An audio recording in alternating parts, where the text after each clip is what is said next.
Hi, I'm Callum Dilietto, editor of HR Grapevine magazine, and we're here today with Cavanagh-Lomas, the VP of HR, EMEA at Cisco. Tell us a little bit about your role. So, it's great to be here. Thank you for coming in. I am responsible for HR across our region of Europe, Middle East, Africa and Russia. So I work as part of a global team looking after about 11,000 employees across our region. Just 11,000? Just a few, yeah. Just a few. Obviously walking around and experiencing your HQ here, it seems great. Everyone seems like they've got a smile on their face, and so it's no surprise that you've been accredited as a great place to work.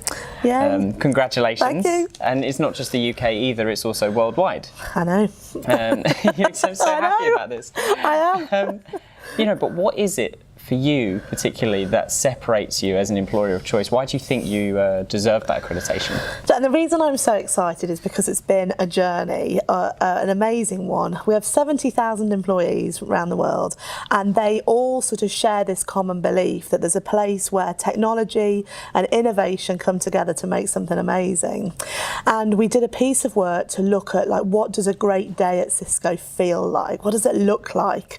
And we came up with our people deal. And our people deal is centred around three big pillars, really. So connect everything, innovate everywhere and benefit everyone. So it's not about the building as such, it's about the personality, the culture of the company and how it feels to be here. And I think that we're looking for an environment where people really can be themselves and where they act with authenticity and transparency and, just can be really real. And I think that's been progress, and this is like the culmination of that, which feels amazing. Yeah, I can imagine. Personality, obviously you talk about your organisation's personality, right? And every personality should be unique, but there are organisations that will probably look at you and think, you know what they've done successfully there, we'd like to adopt. Right. So what kind of advice would you give to those organisations? Well, I think we're flattered to think that, and it's brilliant. I think that one of the things that we've done really well, because I don't think you can just have a group of people in an office somewhere in an ivory tower saying, do this will make it great. It doesn't work like that. So instead what we've done is listen to our employees. So we went out there and we said, what does a great day look like? And we asked them to draw it and sing it and write it and act it. And all those ideas coming together gave us such a bank of feedback to go on and what we wanted to build on, what we wanted to harness, And I think that by doing that, our employees really respect it. They feel part of where we're going in the people deal that we're talking about. I think the other thing is about leaders. Ultimately, who are the people that touch your employees the most, who reach out to them, who make that contact? It's the leaders, your people managers. And I think it's about having a brilliant set of people managers who can help filter everything through. So I think by listening and by making sure you've got those touch points. This culture, this personality that you talk about, as I say, you have been recognised internationally as a global great place to work. So how do you create a sort of consistency around the world to ensure that employees in all different countries find Cisco a great place to work?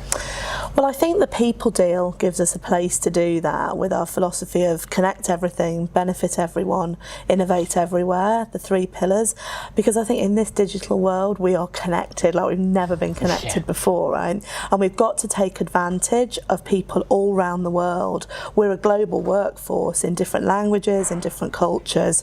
We've got to really look at that. There's no good trying to just apply one size fits all. In fact, what we're talking about today in Cisco is one size fits one. So really making sure that we tailor the experience of working here, but also of how we work with our customers, with our partners, to make that experience something exceptional. And I think it's easy to share that philosophy around an incredibly talented workforce all over the world who all think the same way. One of the things that happens when you come to work at Cisco is people say that the people are a bit different, they're a bit special, they differentiate it, and they don't always believe me when I say that in interview, but it's true, that's what it feels like to be here.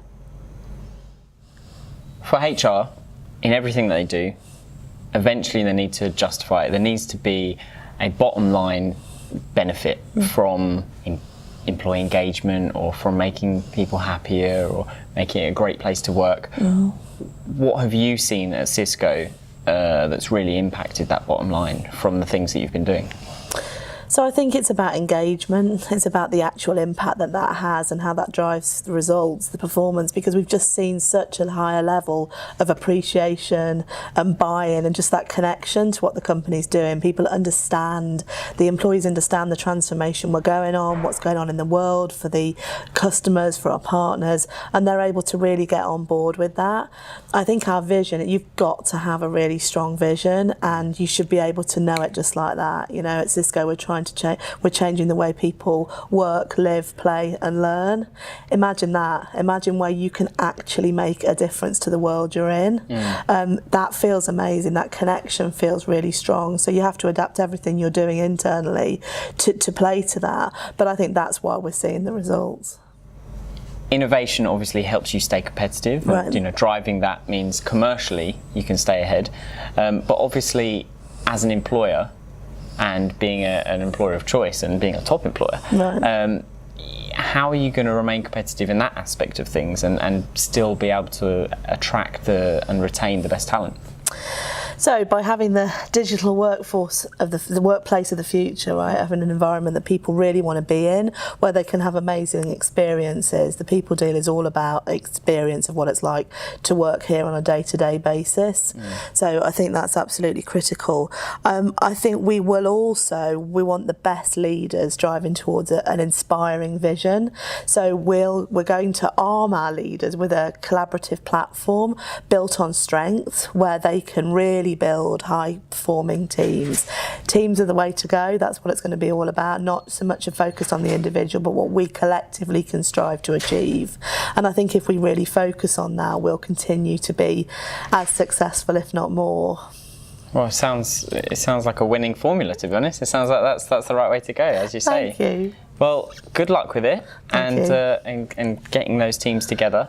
And congratulations again for everything that you've been awarded now. And, Thank and I'm you. sure you'll carry on getting those accolades in the future. Absolutely. Thank you very much. We appreciate it. Thank you.